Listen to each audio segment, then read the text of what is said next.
and still trying to figure out what I'm going to be, what I'm going to do. Went into college studying broadcast journalism.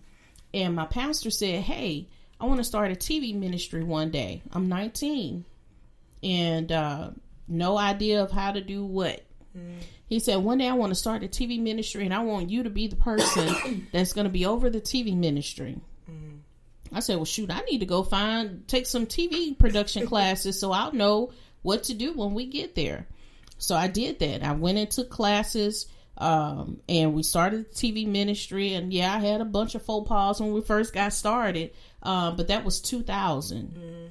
It's 2020. I've been doing it for 20 years. Oh, wow. And it has expanded. TV has opened the door for me to do writing, to do directing, editing, to go into graphic design, to go into photography, and it just opened so many doors. That all started with, can you record the Martin episodes for me? Yeah. And it's funny when you look back at stuff like that. I was one of those kids that love science fair projects. Most people hate them. Oh, I need to find you. My daughter just had to turn one in this week. I told you, I helped my cousin out, and I was trying to help her without being the control person that I am sometimes. It was like, okay, so just put that there. And she was just like, because she was doing something with velocity. And she took, different oils and water and a paperclip to see which one. And she's like, which one would fall to the bottom fastest. And she was like, how can I prove, blah, blah, blah. I said, just put a timer in the back of your picture while you're doing it. When it falls, just snap a picture, and that'll stop you with your time. And she's like, oh, I never thought about that. That's a business, because you have a lot of parents out there like me who is... Oh, my God, I love science projects. I don't like science projects. I was the kid that took a 0. Really? Even though it was worth like 300-400 points. I'd be like, I'll just take a 0 and then I'll make A's on the rest and I'll come out with a C. I hate it. I loved it because I felt like it was a puzzle. And you have to, you put so many pieces together. I love challenges. I love mental challenges like that.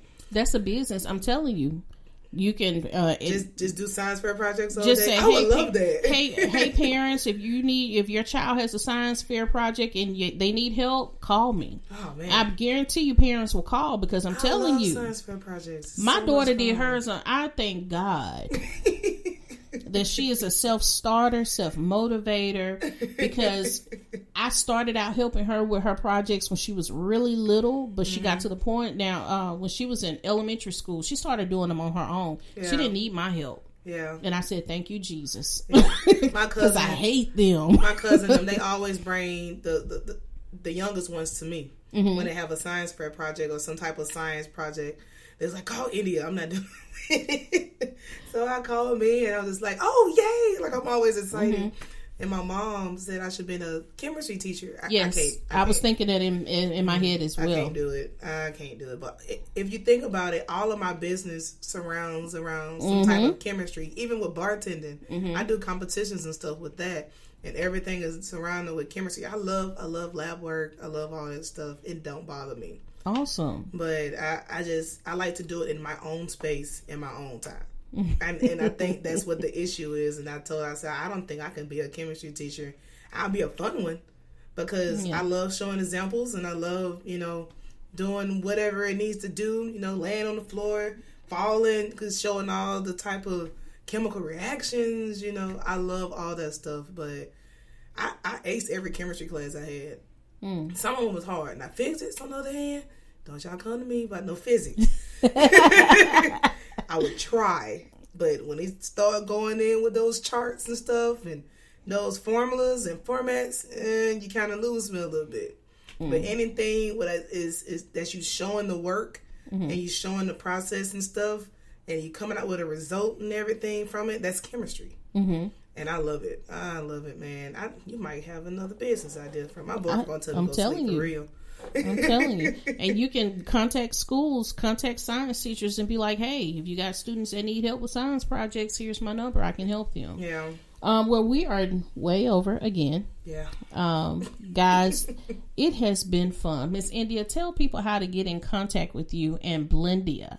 So I have a website, www.blendia, BLENDIA, byindia.com. That's all kind of together. They can go on Facebook.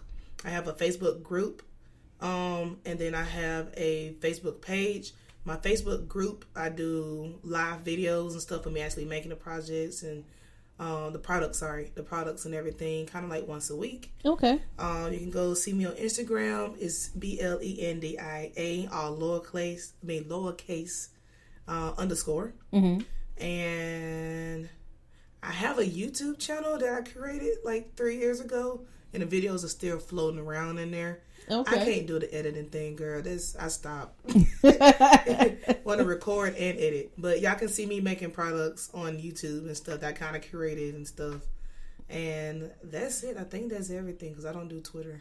Okay. Well, it has been fun over the past couple of weeks, sitting down, talking to you, getting to know you, getting to know your line. I know that we've encouraged someone to follow their passion into entrepreneurship because, you know, that drive, you know, I'm going to tell you a quick story and we'll get off there. I always, when I was a little girl, I remember being like 8 years old and my uncle saying, "What do you want to be when you grow up?" And I said, "I'm going to be a president of a company." I had no idea what that meant. And they were blown away when they heard it. Just, you know, so fast forward, I'm working as a TV producer and I see, because, you know, you have that passion and that drive to help people. And I see that there were opportunities. Like someone say, "Hey, I want to do a TV commercial." And I say, "Hey, you know, your logo needs to be touched up. Can we charge them to do their logo?" "No, we don't do that. We produce TV commercials." "Okay, but, you know, hey, this is an opportunity to upsell." "No, yeah, we got the software and we could do it, but we're not doing that." What? Yeah. Or, you know, one client, we was doing a shoot for them for TV. For a TV show that we were shooting for, and he needed some product pictures, and we had a nice Canon camera that we had just invested in, and the guy said, and this was the way I started photography, accidental. I'm doing videos with this particular camera because it does great videos, and the guy said, "I'm gonna need you to take some still shots for my restaurant menus." We do videos. So, you know, my supervisor there, he was like, "Go ahead and take pictures." Now, I had never taken a picture with a professional camera, and just by accident, the pictures came out great. Yeah. He still uses them for his menus today, and that's been 2010, I think. Oh, wow. But just accidental, you know, just fell into that. And just, I was like, okay, maybe I could do something with this photography thing. So I bought my own camera, not with the intent of taking pictures, but the intent of doing videos with this particular camera. And then people started saying, "Hey, can you take my pictures for my wedding? Hey, can you take my pictures?" And I was, this is a video. I bought this for a video camera, not to do pictures. But I said, okay, well, I'm just going to try it and see. And the pictures started coming out pretty decent. And I said, okay. So I'm finding other avenues, and I had clients that was like, "Why are you letting this company make money off of you when you're multi-talented? You need to be in business for yourself." And I had a couple of clients that were saying that you need to be in business for yourself. And you know, one day left that job, went to another job, meet another client. In fact, 2 or 3 more clients that say, "You know, you need to be in business for yourself." Now, it's something when your clients can see your potential and where you need to go. And I was like, yeah, maybe one day. Not now, though. Not now. But, you know, just following that passion, what I thought I needed to go into business, God allowed people to teach me. And then I was like, okay, God, I got it. I got everything I need. I could do this. And, you know, here I am today. Yeah, that's amazing. Yeah, so. You never know where life's going to take you. And I tell people all the time, I say, God shows signs of what he wants y'all to do. You just got to be able to open your eyes and see it. Awesome. Well, this has been another great episode of the Color Outside the Box podcast with your hostess, Princess Miller, and our guest, Miss India Davis. Thank you so much for being a part of the Color Outside the Box podcast. No problem. I had a great time, like always. Guys, tune in next week. We'll have a new guest next week. We're going to keep it a secret. But if you're looking for the Color Outside the Box podcast, check us out on Spreaker, on Stitcher, on Apple Podcasts, on Google Podcasts, on Podcast Addict, a host of other outlets. And until the next time, have an awesome work week. Color Outside the Box is a podcast series that focuses on creating a better you. Whether it's advice about family, relationships, raising children in this technological world, marriage, or careers, we seek to find the answers to help you live your best life. So start your Monday morning off right with me, your hostess with the mostest, Princess Miller, on Color Outside the Box right here on iTunes and everywhere podcasts can be heard.